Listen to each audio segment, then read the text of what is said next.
Қайырлы күн, киносүйер қауым. Біз бүгін Бахар телесериалының 65-66 бөліміне келдік. Бұл сериалда ең бірінші Невра ханым мен Гүлчечек ханымды көрсетеді. Екеуі сөмкесін сатуға магазинге кіреді.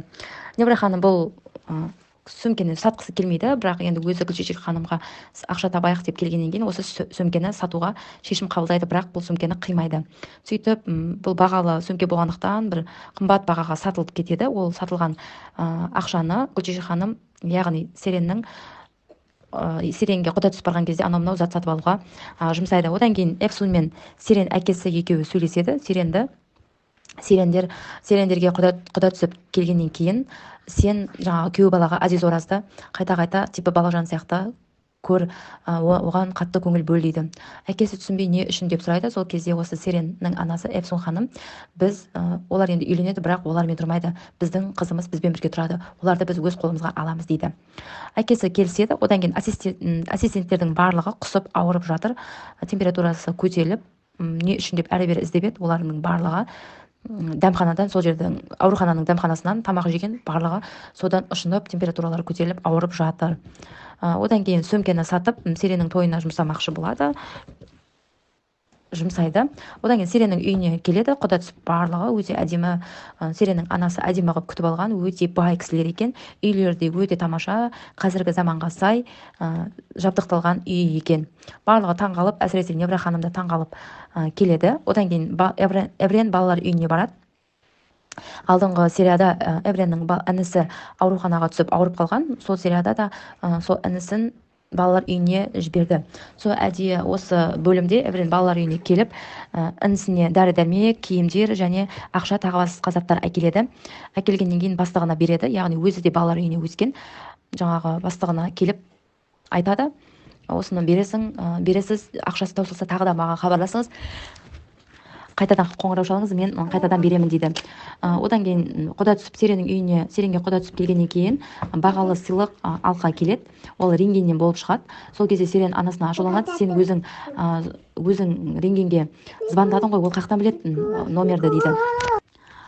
Сөйтіп анасымен ренжісіп, ана, мен сені қалай жақсы болып қалды деп ойлап жүрсем, мен дұрыс түсінбеппін деп ашуланып өз бөлмесіне кетіп қалады. Одан кейін сақина салады.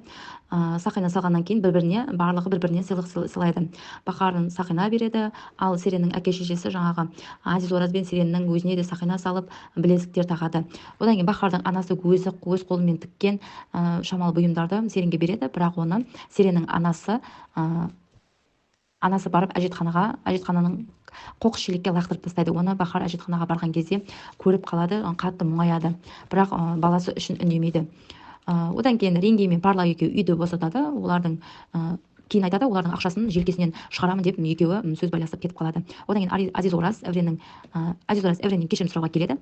Кешірім сұрап, мен анам қандай шешімге келсе де мен оған разымын, барлық шешімін қолдаймын дейді.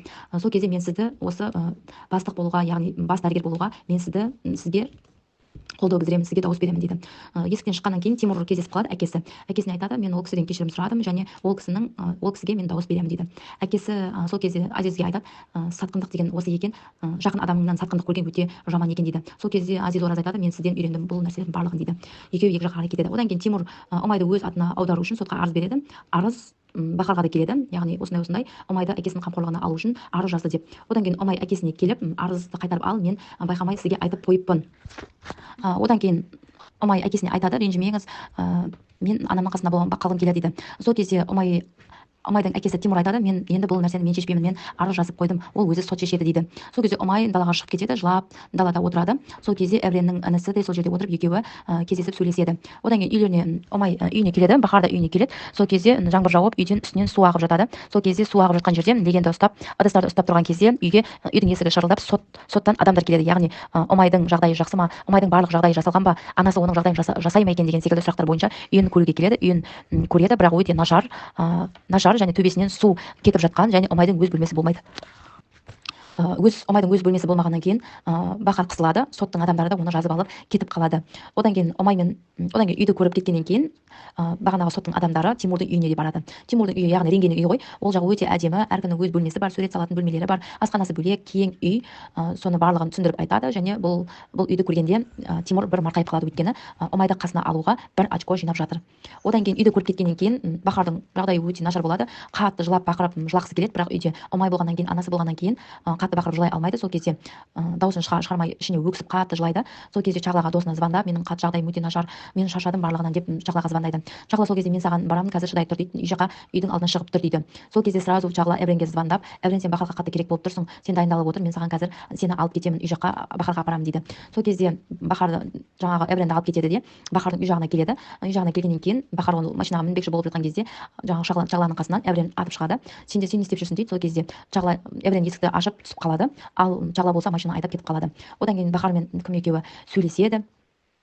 Эврен екеуі сөйлесіп, ішіндегі барлық нәрсені шығарады. Сол кезде екеуі жақындай түсіп, құшақтасып, тіпті сүйісе жөнеледі. Сүйісіп жатқан кезде жаңағы Бахар көрші тәте деп өтірік айтып қалып, мен кеттім, үйге мен кеттім деп қысылып, үйіне қарай жүгіріп кетіп қалады. Одан кейін Эврен артынан күліп қала береді.